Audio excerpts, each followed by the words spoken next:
Guys, today we're going to answer your questions about chronic osteomyelitis and acute osteomyelitis. My name is Mário Soares. I'm an orthopedist specializing in osteomyelitis and orthopedic infections. The words chronic and acute have a lot to do with time, don't you agree? And what does time mean for us? What changes one thing or another? I'll give you a golden tip here. It's the formation of biofilm. Remember that we've talked about this in other videos, which is the bacteria's ability to adhere to surfaces and get stuck there in the middle of an armor that it creates. It creates a substance that gets stuck there and can't get out.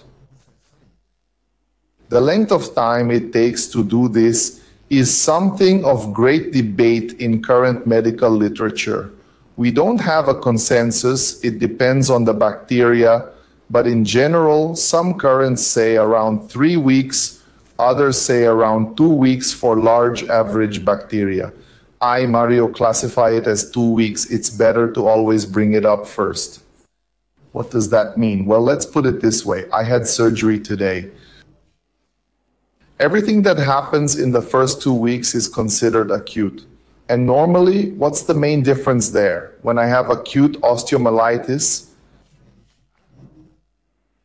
the patient's symptoms are much more exacerbated.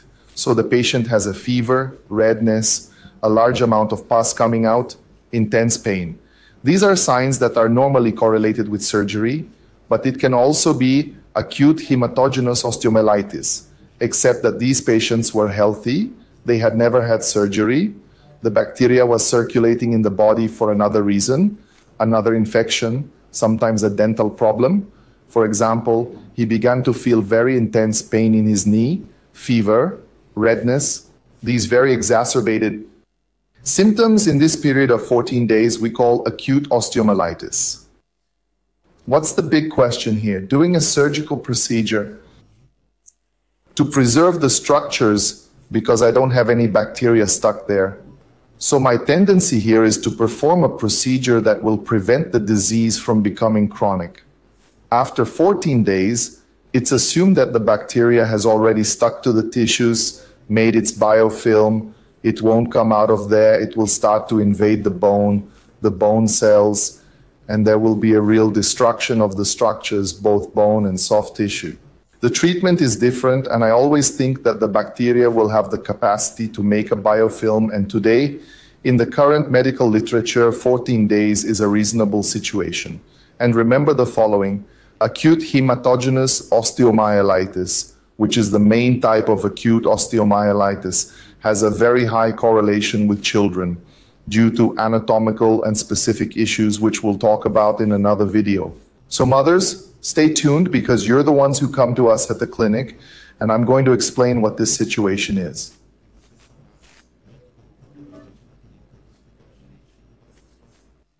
So remember that basically acute osteomyelitis, we're going to have two situations here: post-surgery, so there was a reason, and children, which I'm going to explain in a separate video, okay?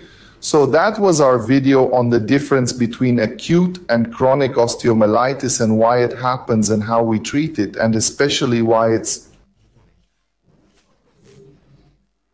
different. One last thing, oddly enough, it's easier to treat chronic osteomyelitis than acute osteomyelitis. When I have chronic osteomyelitis, it's easier to see intraoperatively where it's contaminated or not. In acute osteomyelitis, it's not so easy to see visually and tactilely, so there's a greater chance of the treatment not working in acute cases, where we have more chance of saving the patient than in chronic cases. So it's a paradox that has to be taken into account in the technical issues themselves. Okay? My name is Mário Soares. A hug to you all. If you have any questions about osteomyelitis or infection, please contact us, and we'll be ready to answer all your questions.